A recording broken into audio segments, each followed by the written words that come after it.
Big boss मराठीचं 6वं season सुरू आहे आणि हे 6वं सीझन अगदी चांगल्या पद्धतीनं चालते. पण मात्र ज्या पद्धतीनं 5वं सीझन गाजलं होतं आणि 5वं सीझन बघायला इंटरेस्ट येत होता, त्या पद्धतीनं 6वं सीझन बघायला एवढा काही इंटरेस्ट येत नाही आहे. कारण की या बिग बॉस मराठीच्या 6व्या सीझनचे जे कलाकार आहेत ते पाहिजे त्या पद्धतीनं खेळत नाही आहेत.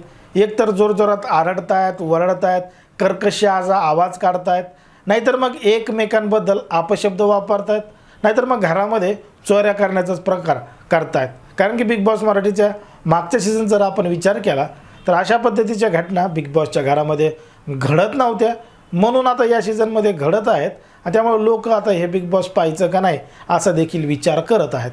पण मात्र आत्तापर्यंत बिग बॉस मराठीचे 6 सीझन पार पडलेत, म्हणजे 6वं चालू आहे, 5 सीझन पार पडलेत.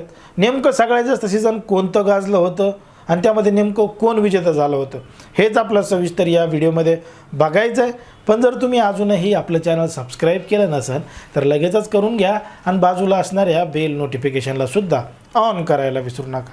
जर आपण बिग बॉस मराठीचा विचार केला तर बिग बॉस मराठीचं पहिलं सीझन हे 2018ला आलं होतं आणि पहिलंच सीझन मराठीमध्ये असल्यामुळं प्रेक्षक चांगल्या पद्धतीनं पाहत होते. पण मात्र पाहिजे तेवढा TRP त्याला मिळाला नव्हता. अगदी एकदम स्थिरपणे एखादी नवीन सिरियल, नवीन मालिका जशी चालू होते, जसा लोकांचा त्याला प्रतिसाद मिळतो आहे त्या पद्धतीनं बिग बॉस मराठीला तेव्हा चांगला प्रतिसाद मिळाला होता.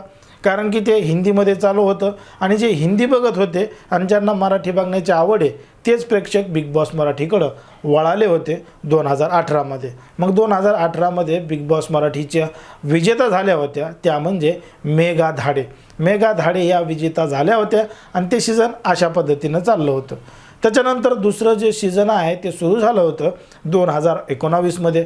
2019मध्ये बिग बॉस मराठीचं दुसरं सीझन सुरू झालं. दुसरं सीझनसुद्धा चांगल्या पद्धतीनं गाजलं.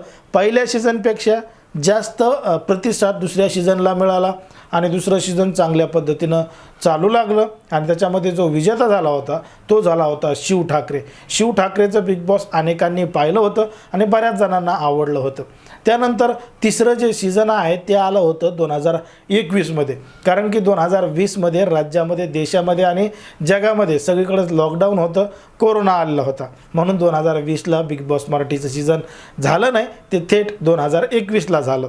मग 2021ला आलेलं जे सीझन होतं ते सुद्धा अगदी चांगल्या पद्धतीनं चाललं नव्हतं, ठीकठाक पद्धतीनं चाललं होतं. आणि त्या ठिकाणी जे होस्ट होते महेश मांजरेकर हे आत्तापर्यंत 3 सीझन होस्ट करत होते आणि ते अशा पद्धतीनं चालत होतं. आणि 2021मध्ये विजेता झाले होत्या बिग बॉसचे ते म्हणजे विशाल निकम. विशाल निकम हा 2021च्या बिग बॉस मराठीचा विजेता झाला. पाहिजे तेवढी TRP नव्हती, जसं मालिकाला, सिरियलला, इतर याला भेटते तेवढीच TRP होती.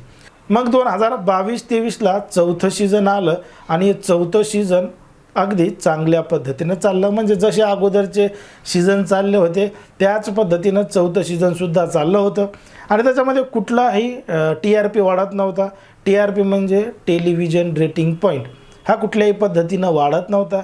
स्थिर जी स्किल आहे तीच कमी जास्त होत होती आणि अशा पद्धतीनं बिग बॉस चालत होतं.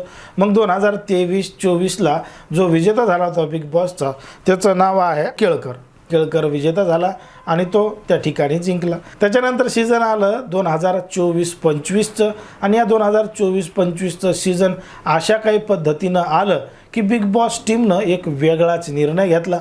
अगदी तळागाळातले आणि मातीतले कलाकार घ्यायचं ठरवलं. त्याच्यामध्ये विविध क्षेत्रामधले जे कलाकार आहेत त्या कलाकारांची त्याच्यामध्ये निवड केली. त्याच्यामध्ये जे रील स्टार आहेत ते घेतले, जे गायक आहेत ते घेतले आणि जे सांप्रदायिकमधले आहेत महाराज ते सुद्धा घेतले. अशा सगळ्यांना मिळून बिग बॉस मराठीचं 5वं सीझन करायचं ठरवलं. आणि या 5व्या सीझनमध्ये बिग बॉस मराठीचे जे होस्ट आहेत ते सुद्धा बदलले. महेश मांजरेकर यांचं नाव त्या ठिकाणी काढून रितेश देशमुख यांना 5वं सीझन करण्याची संधी दिली आणि अगदी रितेश देशमुख यांनी तन मन लावून बिग बॉस मराठीचं 5वं सीझन केलं. आणि 5वं सीझन एवढ्या मोठ्या प्रमाणात गाजलं की त्यांनी मागच्या 4 सीझनचे सगळे काही रेकॉर्ड मोडले होते. टेलिव्हिजन रेटिंग पॉईंटचे सगळे काही रेकॉर्ड मोडले होते आणि सगळ्यात जास्त बिग बॉस मराठीचा उच्चांक बिग बॉस मराठीच्या 5व्या सीझननं गाठला होता आणि बिग बॉस मराठीचा TRP एवढा वाढला होता की बिग बॉस हिंदीसुद्धा मराठीपुढं फिक्कं पडलं होतं. म्हणूनच मोठमोठे हिंदीतले चित्रपटसृष्टीतले लोकसुद्धा प्रमोशनसाठी TRP पाहून बिग बॉस मराठीच्या 5व्या सीझनमध्ये आलेले होते त्यांची ॲडव्हर्टायझिंग करायला. मग 5वं सीझन एवढ्या मोठ्या प्रमाणात गाजलं, त्याच सीझनचा विजेता झाला तो म्हणजे सूरज चव्हाण. मग 5व्या सीझननं सगळे काही रेकॉर्ड तोडले होते, मोडले होते. मग आता 6वं सीझनसुद्धा त्याच पद्धतीनं करेल अशीच अपेक्षा बिग बॉसला होती. पण मात्र बिग बॉस मराठीचं 6वं सीझन हा 5व्या सीझनचे रेकॉर्ड काय 4थ्या आणि 3ऱ्या सीझनचे रेकॉर्डसुद्धा तोडताना मोडताना दिसत नाही आहे. जे काही कलाकार ह्या बिग बॉसच्या घरामध्ये घेतलेत ते एकतर लयच शांत घेतलेत आणि जे घेतलेत ते लयच आघाव घेतलेत. म्हणजे त्यांना काय बोलायचं काय नाही याचासुद्धा सेन्स नाही की त्या घरामध्ये नेमकं काय करायचं. त्यामुळे हे बिग बॉस मराठीचं 6वं सीझन पाहिजे त्या पद्धतीनं चालत नाही आहे. उगं आपल्या जवळचे माणसं आहेत, आपले जवळचे कलाकार आहेत म्हणून काही जण असे शो पाहत आहेत. पण मात्र ज्या पद्धतीनं सर्वसामान्य लोक आणि वयोवृद्ध लोक म्हणजे 5वं सीझन पाहण्यासाठी वर्षा उसगावकर यांच्या वयाचे जे लोक होते ते सुद्धा बिग बॉस पाहत होते आणि सूरज चव्हाणच्या वयाचे जे लोक आहेत ते सुद्धा बिग बॉस पाहत होते म्हणून त्याची TRP वाढली होती. 6व्या सीझनमध्ये असं काही होताना आपल्याला दिसत नाही आहे आणि 6वं सीझन चांगल्या पद्धतीनं चालत नाही आहे. म्हणून त्या ठिकाणी राखी सावंतला बळजबरी आणावं लागलं आणि तिलाच सगळ्या संग भांडावं लागलं जेणेकरून हा बिग बॉसचं 6वं सीझन चालेल.